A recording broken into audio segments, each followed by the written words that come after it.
And we're back here at the Twin City Film Fest, red carpet by Ballard Spahr, and here your host, Gabi Del Moro.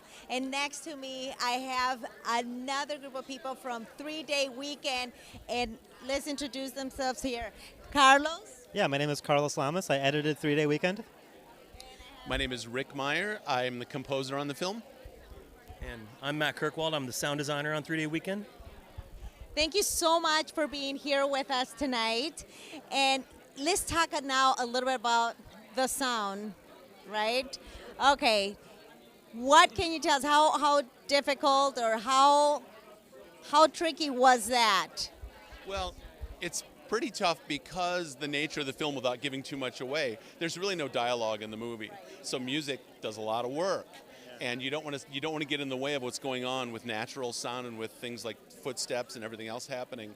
But we had to tell a lot of story using just music.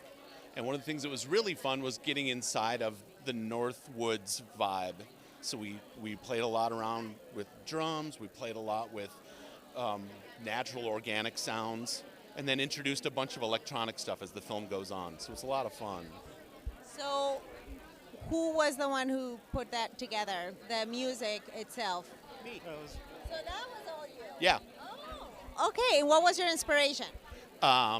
Everything from Tom Waits to Peter Gabriel to just stuff that I had hiding in my own mind. Very nice. I like that. So what can you tell me on your experience here going through this journey on this film? Well, like Rick said, being that it's not a heavy dialogue movie, we had to tell the story with sound and music. So I found a lot of challenges in trying to create tension and release with just the sounds that I had available to me, and reinforcing the nature sounds that are featured in the movie. And so I got to lay it on pretty thick to create all the drama with just the sounds of the environment around the people and not their voices themselves. So it was an interesting challenge. Well, it makes the film very powerful itself, just relying on the sound and the scoring and all that.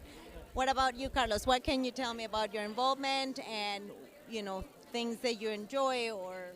Yeah, well, I mean, I can keep talking about the sound a little bit in terms of the way we edited. The music didn't really come in until pretty late in the editing process, so we spent a lot of time trying to visually shape the story and just kind of wondering, just sort of imagining what sounds could be there. And, when we went to Rick for the first time to talk about music originally, it was a lot of like, boy, we're not really sure, help us figure this out, because we had been watching it with no score for so long, And I imagine that was pretty weird. I mean, to just... Yeah.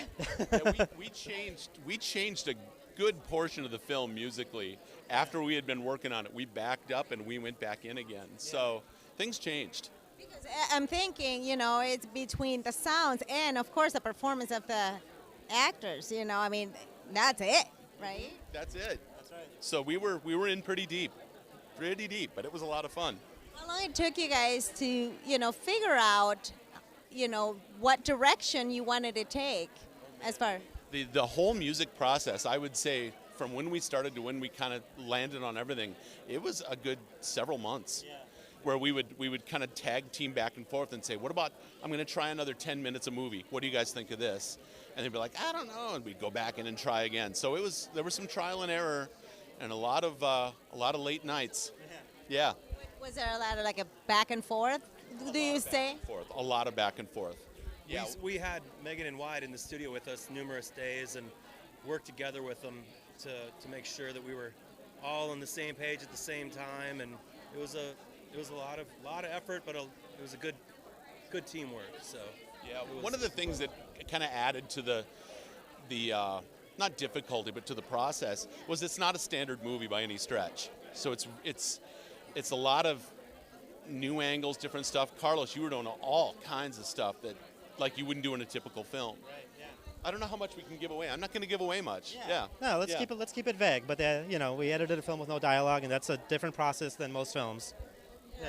I think it's amazing. Like I said previously, I had the opportunity to see the trailer, and it just it just captures you. Oh, You know, that's it's like, you know, what else is there? You know, because it's like zero dialogue, and you guys make a point to say that in the trailer.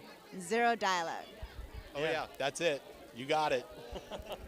Excellent. Well, thank you so much. Again, congrats in the screening of the film. I mean, this is like amazing once you get to see it on the big screen and see the reactions of the audience. So congrats to all of you. Thanks, Abby. And again, good luck, and Thank so you. nice to meet you all. Great to meet you too. Thanks, Gabby. Thank you. And you stick around for more here at the Twin City Film Fest 10th year anniversary. See you soon.